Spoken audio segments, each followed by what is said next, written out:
fake it, fake it, fake it.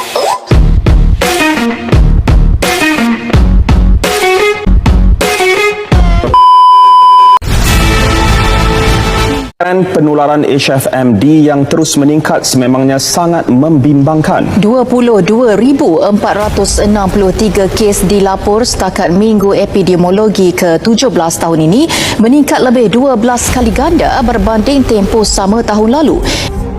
Sebanyak 22,463 kes penyakit kaki, tangan dan mulut HFMD telah dilaporkan di Malaysia. Seramai 419 kanak-kanak di negeri ini dimasukkan ke hospital akibat penyakit tangan, kaki dan mulut HFMD setakat 21 Mei tahun ini.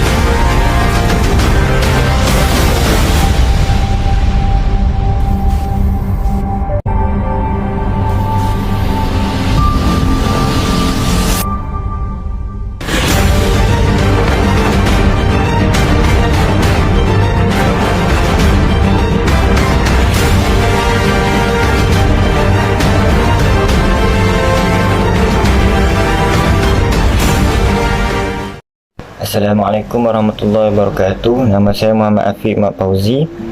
Saya akan mulakan dengan penerangan apakah itu HFMD.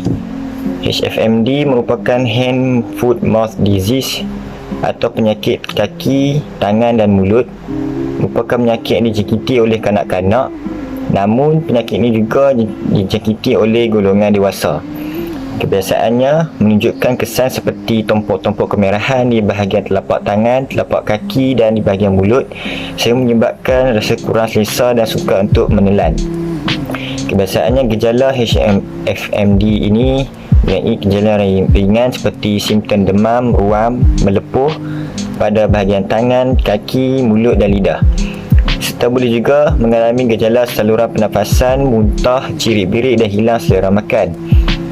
Penyakit ini juga adalah penyakit jenis yang menjangkit.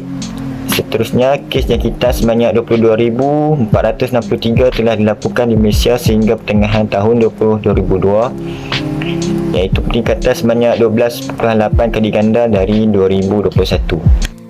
Seperti yang dapat kita lihat, gambar tersebut adalah contoh HFMD.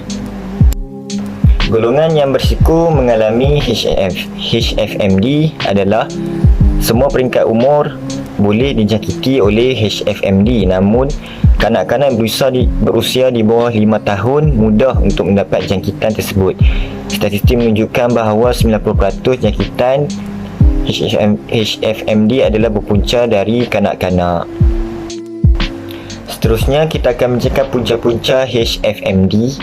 Penyakit ini berpunca daripada sejenis virus yang dikenali sebagai virus enterovirus 71 dan Coxsackie virus A16. Virus ini boleh merebak melalui sentuhan terus dengan air liur yang terdapat di hidung, tekak, tercair lepuhan kulit dan juga terdapatnya pada najis pesakit.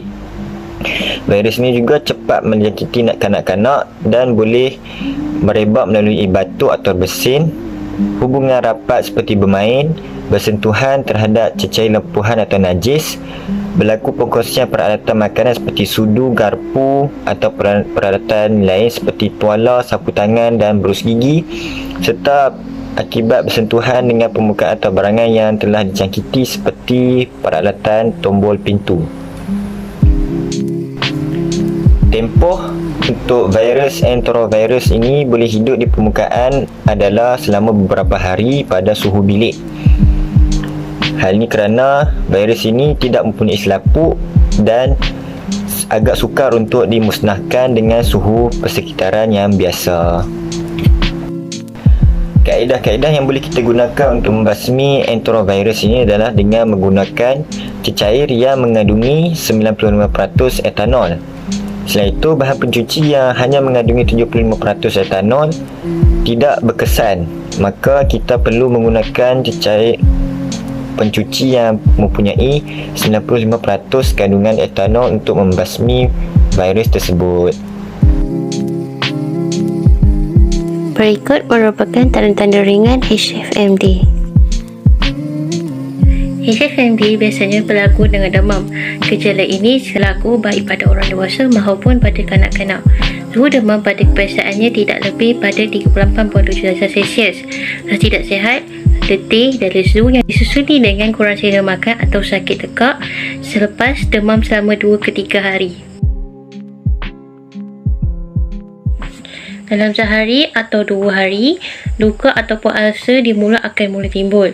Ulcer yang menyakitkan mula terdapat dalam mulut. Biasanya terdapat di atas lidah, gusi dan di sebelah dalam pipi. Kekeringan badan atau dehidrasi akan mudah terjadi disebabkan ada sebilangan kanak-kanak menjadi kurang selera makan dan minum akibat sakit pada mulut. Kemudian, pada sebilangan kanak-kanak mungkin mengalami ruam merah pada bahagian punggung yang berkemungkinan menjadi lepuhan tetapi tidak gatal. Ruam ini juga boleh terjadi pada lutut, siku dan bahagian bawah badan kanak-kanak. Ruam merah ini biasanya tidak menyebabkan kegatalan. Sebilangan kanak-kanak juga mungkin mengalami ruam pada tapak tangan atau celah jari. Lepuhan di mukosa dan permukaan kulit akan sembuh dalam masa 5 ke 7 hari, manakala lepuhan di tangan dan kaki akan sembuh dalam masa 5 ke 10 hari. Tidak semua kanak-kanak yang dijangkiti penyakit akan mengalami tanda dan gejala yang sama. Sesetengah kanak-kanak mungkin hanya mengalami ruam merah atau lepuh pada kulit dan ulcer pada mulut. Sebilangan kanak-kanak lain mungkin dijangkiti sebarang tanda atau gejala yang lain. Tanda-tanda penyakit HFMD yang teruk ataupun kritikal. Kanak-kanak yang menghidapi HFMD yang teruk akan mengalami gejala seperti sakit kepala dan ketegangan pada leher. Kemudian perasaan cepat marah, mengantuk dan menjadi keliru.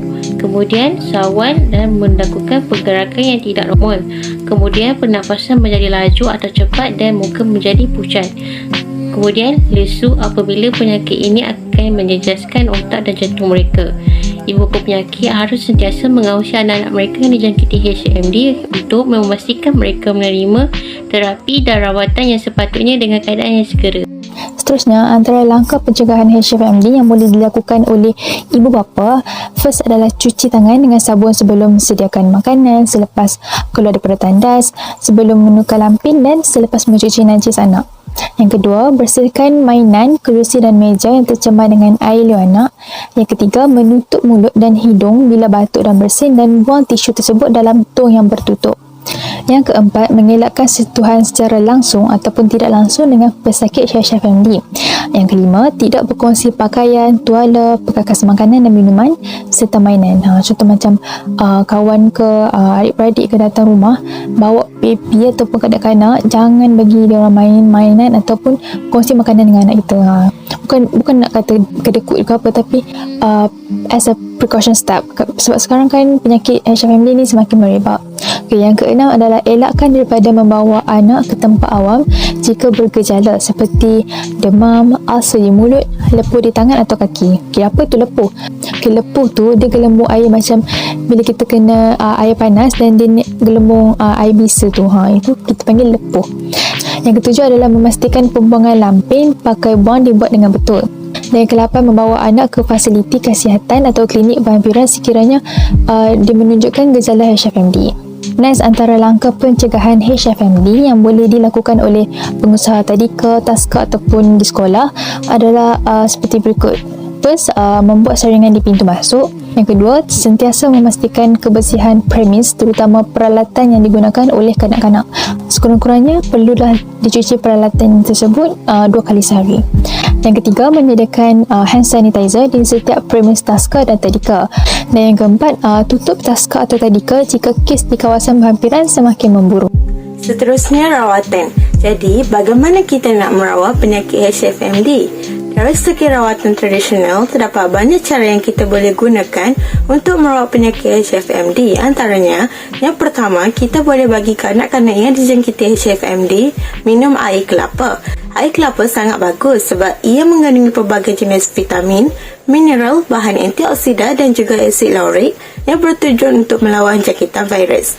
Jadi, apabila kanak-kanak ini minum air kelapa, ianya dapat melegakan sakit pada mulut dan terus kekal hidrat.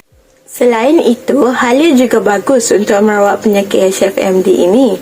Hal ini kerana Halia mengandungi beberapa bahan kimia antivirus dan ianya juga mengandungi sedatif yang bertindak sebagai meningkatkan kesakitan. Sebagai contoh, kita boleh buat teh Halia yang dihancurkan dan tambah sedikit madu untuk nak bagi rasa enak sedikit dan sejukkan dan beri kepada kanak-kanak yang dijangkiti HFMD. Yang ketiga ialah aloe vera atau dikenali juga sebagai lidah buaya. Seperti yang kita ketahui, aloe vera ini mempunyai banyak khasiat kerana ianya mengandungi antimikrobial yang bertujuan untuk meningkatkan imuniti badan. Jadi kita boleh sapukan aloe vera ini pada kulit kanak-kanak yang kemerahan akibat HFMD. Seterusnya, aiskrim vanila juga boleh diberikan kepada kanak-kanak yang dijangkiti HFMD. Hal ini kerana kesejukan aiskrim ini dapat melegakan luka dalam mulut. Dan yang terakhir, kita juga boleh merawat dengan menggunakan daun semambu dan kunyit. Cara ini dapat dijadikan sebagai penawar dalam masa 2 hingga 3 hari. Walau bagaimanapun, pihak KKM tidak menggalakkan rawatan tradisional atau alternatif seperti ini. Mereka menggalakkan ibu bapa terus berjumpa dengan doktor sekiranya anak-anak mereka mempunyai simptom jangkitan penyakit HFMD. Hal ini kerana doktor lebih pakar dan tahu cara yang terbaik untuk merawat HFMD. Menurut Timbalan Menteri Kesihatan, Datuk Dr. Nur Azmi Ghazali berkata, paling utama ialah kanak-kanak yang terkena penyakit itu diberi minum air yang mencukupi untuk mengelakkan dehidrasi. Beliau juga menyatakan bahawa setakat ini tiada rawatan khusus dari segi sains untuk merawat penyakit HFMD. Jangkitan penyakit ini selalunya menyebabkan jangkitan ringan dan ianya akan sembuh dengan sendiri dalam tempoh 7 hingga 10 hari apabila ketahanan atau imuniti tubuh terbentuk. Seperti mana yang diterangkan oleh Afiq, HFMD ini berpunca daripada virus yang dikenali sebagai enterovirus yang meliputi Coxsackie virus jenis A16 dan enterovirus 71. Jadi, akan wujudnya persoalan bahawa adakah HFMD boleh memudaratkan kesihatan kita? Kebiasaannya, jangkitan HFMD yang berpunca daripada virus Cox A16 selalunya menyebabkan jangkitan ringan dan sembuh dengan sendiri. Namun begitu, segelintir penyakit HFMD yang disebabkan oleh jangkitan EV71 boleh menyebabkan komplikasi seperti radang otak dan jantung yang boleh membawa maut dalam kalangan kanak-kanak sekiranya tidak dirawat dengan segera. Jika diteliti dengan lebih mendalam, pasti akan timbul persoalan di fikiran kita bahawa bolehkah seseorang itu mendapat penyakit HFMD semula? Jawapannya adalah ya. Boleh, kerana penyakit HFMD disebabkan oleh pelbagai virus di dalam kumpulan enterovirus sekiranya jangkitan kedua disebabkan oleh virus yang berbeza. So, antara persoalan yang selalu dipersoalkan adalah bagaimana cara untuk menguruskan pesakit HFMD di rumah. So, kalau kita uruskan pesakit HFMD ni di rumah, maknanya pesakit itu adalah HFMD yang ringan, bukan yang kronik. Right. So, first adalah pesakit yang dalam mendapatkan rehat yang secukupnya. Yang kedua, diberi rawatan perubatan seperti mana dinasihatkan oleh pakar. Contohnya, jangan skip ubat yang diberikan oleh doktor. Yang ketiga, galakkan pesakit meminum banyak air dan mengambil makanan dan minuman kegemaran mereka. Kenapa kena bagi mereka makan minuman dan kegemaran mereka? Ini kerana bila mereka makan makanan dan minuman kegemaran mereka, emosi mereka akan baik. Dan ada kajian yang mengatakan bila emosi baik, jadi ia juga akan membawa kepada kesihatan. Yang keempat adalah membuat pemantauan rapi bagi mengenal pasti tanda dan gejala yang serius. Kesan HFMD kepada wanita mengandung. Wanita mengandung tergolong dalam golongan berisiko tinggi kerana sistem imunasi mereka rendah sikit daripada orang dewasa biasa, menjadikan mereka lebih terdedah kepada jangkitan oleh virus tertentu. Wanita mengandung mempunyai risiko jangkitan yang sama seperti orang lain. Belum ada bukti tentang pengaruh ke atas kandungan ataupun janin dalam kandungan kajian setakat ini. Namun, jika ibu menghidap HFMD pada minggu terakhir kehamilan dan bersalin, ada kemungkinan besar anak tersebut juga akan dijangkiti HFMD.